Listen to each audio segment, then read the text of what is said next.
श्री सच्चिदानंद सद्गुरु साईनाथ महाराज की जय। जोड़ो नियाकर चरणी हे विना माथा परिसावी विनंती माझी पंढरीनाथा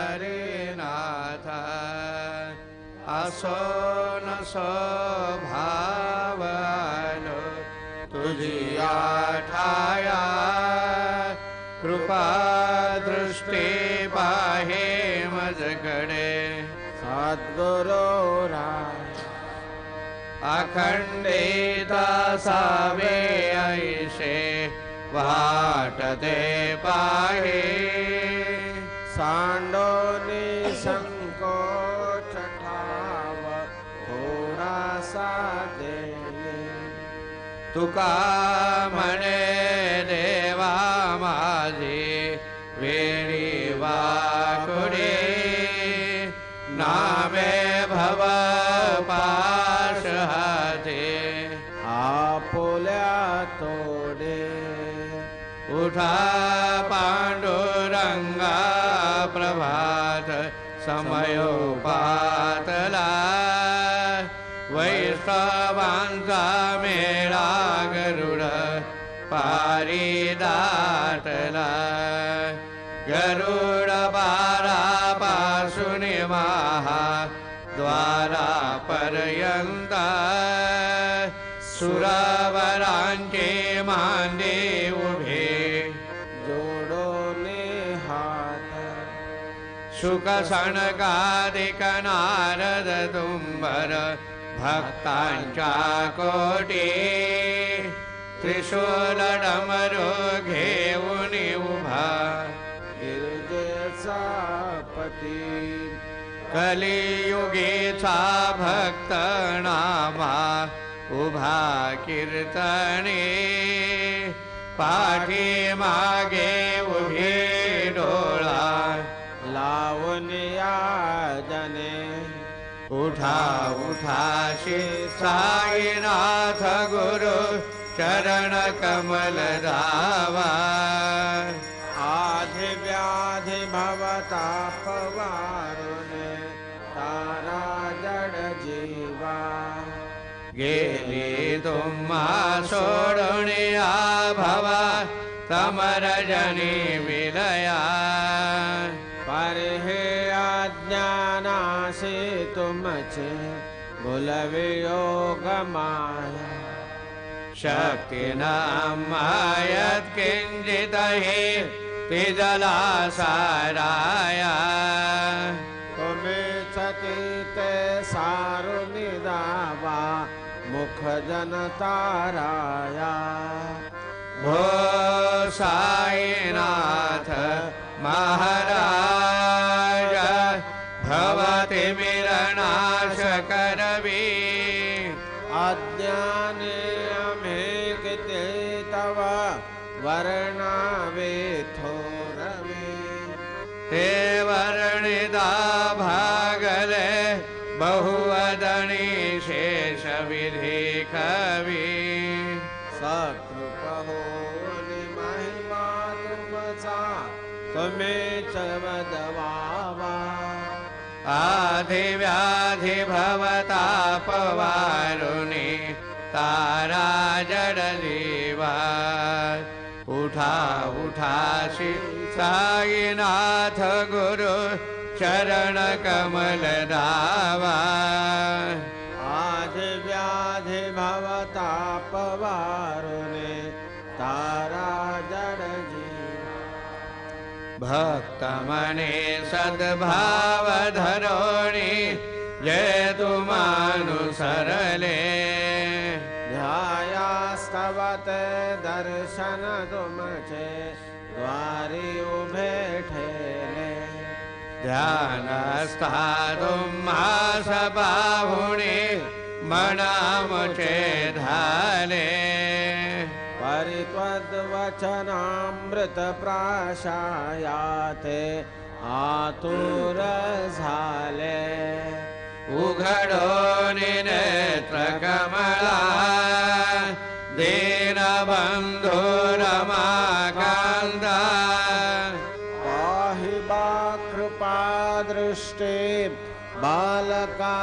तुळशी माता रंजवी मधुरवाणी हरिताप साईनाथ आम्हीच अपुले कार्यास्तव तुझ कष्टवितो देवा सहन करशील ऐकून द्यावे भेट कृष्ण धावा उठा उठा श्री साईनाथ गुरु चरण कमल धावा आधि व्याधि भवतापवारणे तारा जड जीवा उठा पांडुरंगाता दर्शन द्या सकळा झाला अरुणोदय सरले निद्रेची वेळा संत साधू मुने अवघे झाले ते गोळा सोडासे जे सुख आता बघू द्या मुख कमला रंगमंडपी महाद्वारी झाले शेदाटी मनावता वेळ रूप पहावया दृष्टी राहे रखुमा बाये तुम्हा दया से जय हालावने जागे करा देवराया गरुड हनुमंत उभे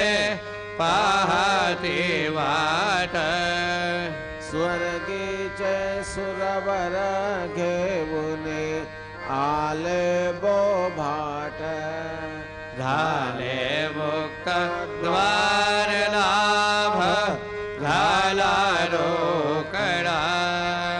विष्णुदास नामा उभा घेऊन काकडा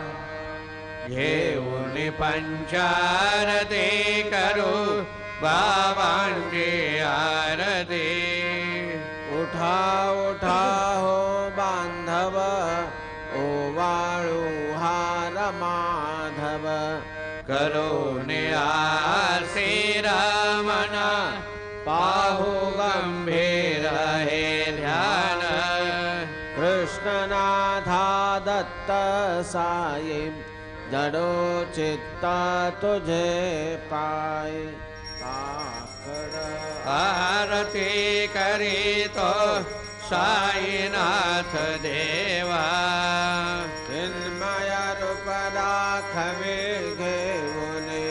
बालक लघु सेवा काम क्रोध मद मत्सर आटुणे काकडा केला वैराग्याचे तूप घालुने मी तो भिजवेला साईनाथ गुरु भक्ती ज्वलने तो मी पेटविला तदवृत्ती जाळुने गुरुने प्रकाश पाडिला द्वैत तमाना सुणे मिळवी तस्वरूपी देवा चिन्मय रूप दाखवे घेऊने बालक लघु सेवा काकड आरती करीतो साईनाथ देवा चिन्मय रूप दाखवे घेऊने बालक लघु सेवा भूखे चरव्यापुणे अवघे हृत्कमले राशी तोचे दत्त देव शिरडे राहुन पावसे राहुन येथे अन्यत्रैतो भक्तास्तव धावशी निरसुन या संकटा दासा अनुभवदा विषय न कळत्वल्लीला ही कोण्या देवा वा मानवा चिन्मय रूप दाखवी घेऊने बालक लघु सेवा काकड आरती करीतो साईनाथ देवा चिन्मय रूप दाखवी घेऊने बालक लघु सेवा त्वदृश दुंदुभिने सारे अंबर हे कोंदले सगुण मूर्ती पाहण्या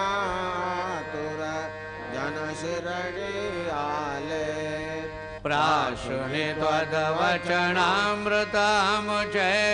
देहभान हरपले सोडून या दुरभिमान मानस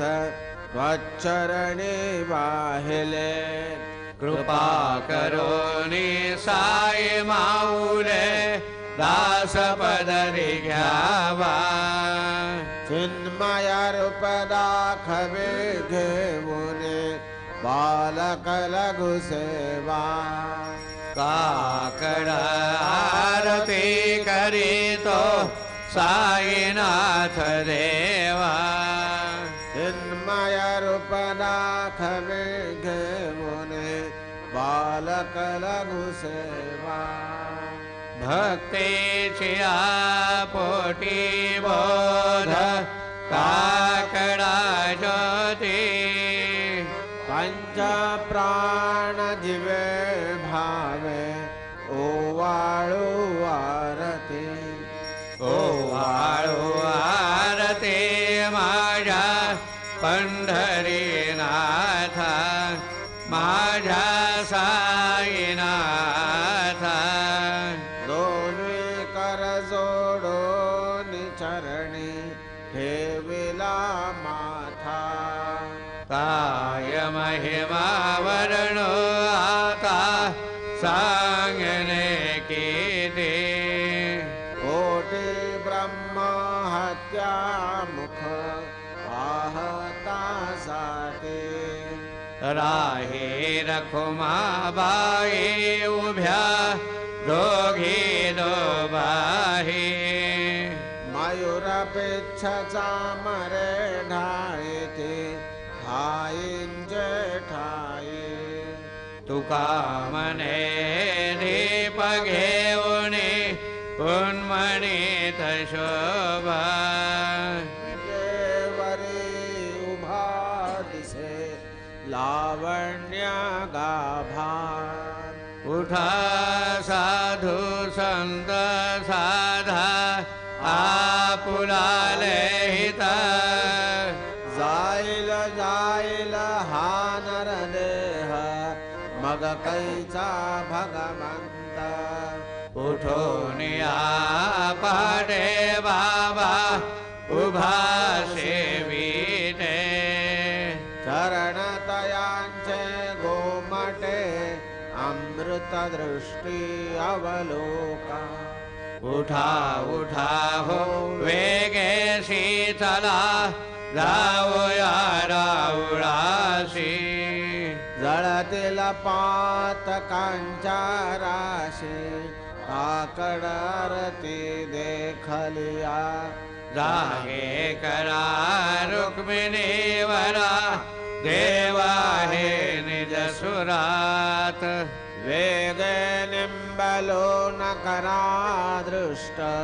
होईल तयासी दारी वाजंत्री वाजते ढोल रमावे गरजते हो तसे काकड आरती माझ्या सद्गुरु रायाचे सिंहनाद शंख भेरी आनंद होतसे महाद्वारे केशवराज विटे मरे नामाचरण वंदित साईनाथ गुरु माझे आई भजला ठाव बापाय दत्तर महाराज गुरु माझे आई मजला ठावद्या बापा साईनाथ गुरु माझे आई मजला ठाव द्यावा पा श्री सच्चिदानंद सद्गुरु साईनाथ महाराज की जय।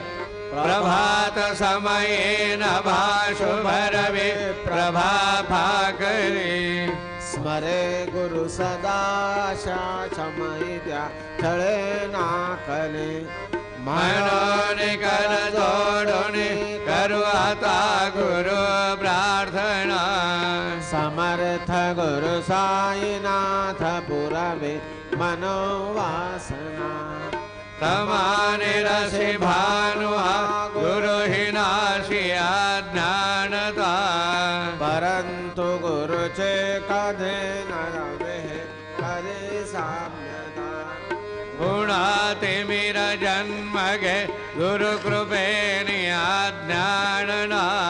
समर्थ गुरु साईनाथ पुरावे मनोवासना रवि प्रकट होऊनी त्वरित घालवे आलसा तसा गुरु ही सोडवे सकल दुष्कृते लालसा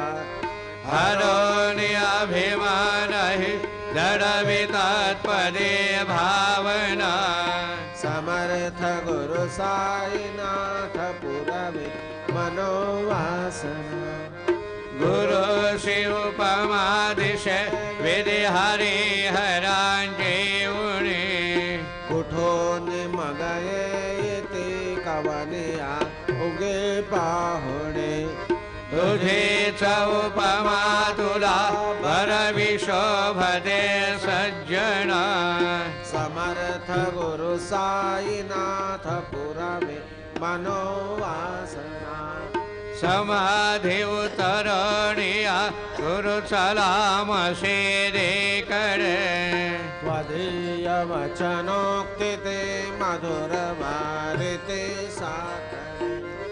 अजात रिपु सद्गुरो अखिल पातका भंजना समर्थ गुरु साईनाथ पुरावे मनोवासना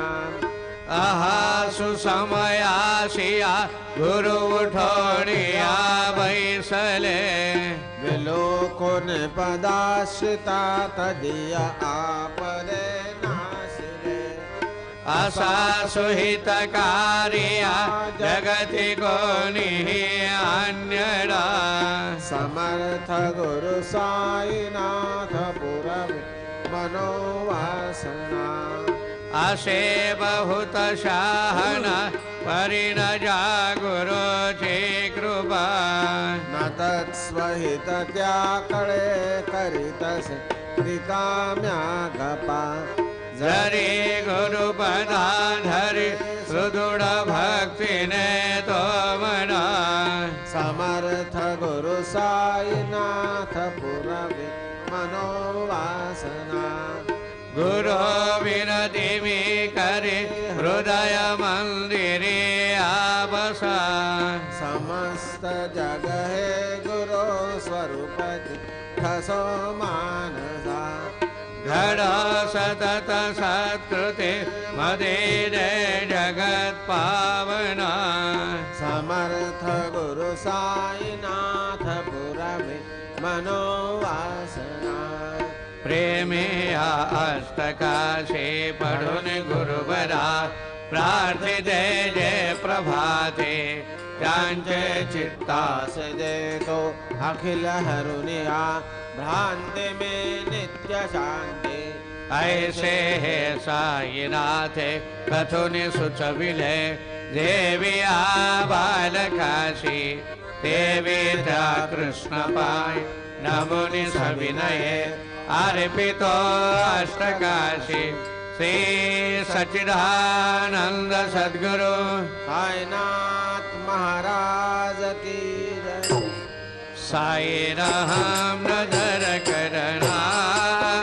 बच्चों का पालन करना साई राम नजर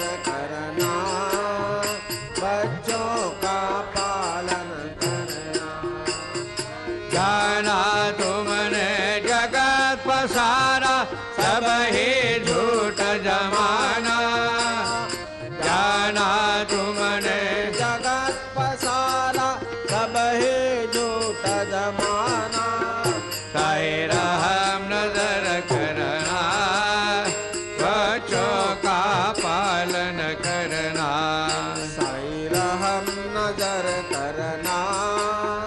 बच्चों का पालन करना मैं अंधा हूँ बंधा आपका मुझको प्रभु दिखलाना मैं अंधा हूँ बंधा आपका मुझको प्रभु दिखलाना साई रहम नजर करना बच्चों का पालन करना साई रहम नजर करना बच्चों का पालन करना दासगणों कहे अब क्या बोलूं थक गए मेरी रसना दासगणों कहे अब क्या बोलूं थक गई मेरी रसना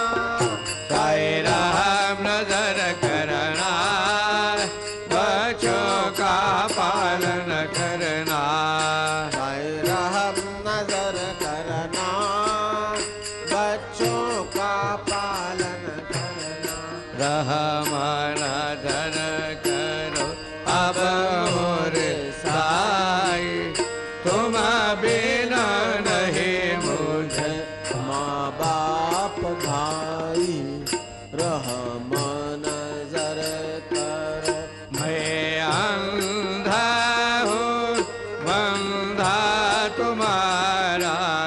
मैं अंधा हूँ बंधा तुम्हारा मैं ना जानू मैं ना जानू मैं ना जानू अल्लाह लाई रहम नजर करो रहम नजर करो अब मोरे साई तुम बिना नहीं मुझे माँ बाप भाई रहम नजर करो खाले जमाना मैंने गमाया खाले जमाना मैंने गमाया साधे आखिर का साधे आखिर का साधे आखिर का ये आन कोई रहम नजर करो रहम नजर करो अब मोरे साई तुम बिना नहीं मुझे माँ बाप भाई रहम नजर करो अपने मस्जिद का झाड़ू गनु है अपने मस्जिद का झाड़ू गनु है मालिक हमारे मालिक हमारे मालिक हमारे तुम बाबा साई रहम नजर करो रहम नजर जर करो अब मोरे साई तुम बिना नहीं मुझे माँ बाप भाई रहम नजर करो तुझका ये देव सावड़ा में खाया तरे हो तुझका ये देव सद्गुरु में खाया तरे मैं दो बड़े बटिकना म्याति दान से हरे मैं तो बड़े बड़े तना म्याच जान से हरे ओ चेत तुरा देने घोषणा बरी हो उच्छिष्ट तुला देने ही घोषणा बरे जगन्नाथ तुझ देव कशी रे भाकरे तू जगन्नाथ तुझ देव कशी रे भाकरे नको अंतमध्ये पाहू सख्या भगवंता श्रीकांता माध्यान रात्र उलटून गेले आता अणचित्ता राहोईल तुझा रे काकडा के रावळांदरे हो होईल तुझा रे काकडा किरवळांतरे अन दिला भक्त नैवेद्य ही नाना परे अण दिला भक्त नैवेद्य हि नाना परे तुझ काय देव सावळ्या मी खाया तरी हो तुझ काय देव सद्गुरो मी खाया तरे वेद दुबळे बटिकणा व्याची जानसी हरे वेद बळे बटक नाम्याची जानसी हरे श्री सद्गुरु बाबा साई हो श्री सद्गुरु बाबा साई तुझ वाचून आशय नाही भूतले तुझ वाचून आश्रय नाही भूतले मी पापी पतित धीमंद हो मी पापी पतित धीमंद तारणे मला गुरुनाथा धड करे तारणे मला साईनाथा धड करे तू शांती क्षमेता मेरो हो तू शांती क्षमेचा मेरो तुम्ही भवान रवीचे तारू गुरुवरा तुम्ही भवार नवेचे तारू गुरुवरा गुरुवरा मदसी पामरा आता उद्धरा त्वरित लवलाही द्वे बुडतो भव भय डोहे उद्धरा मे बुडतो भव भय डोहे उद्धरा श्री सद्गुरु बाबा साई हो श्री सद्गुरु बाबा साई तुझ वाचून आश्रय नाही भूतले तुझ वाचून आश्रय नाही भूतले श्री सच्चिदानंद सद्गुरु साईनाथ महाराज की जय राजा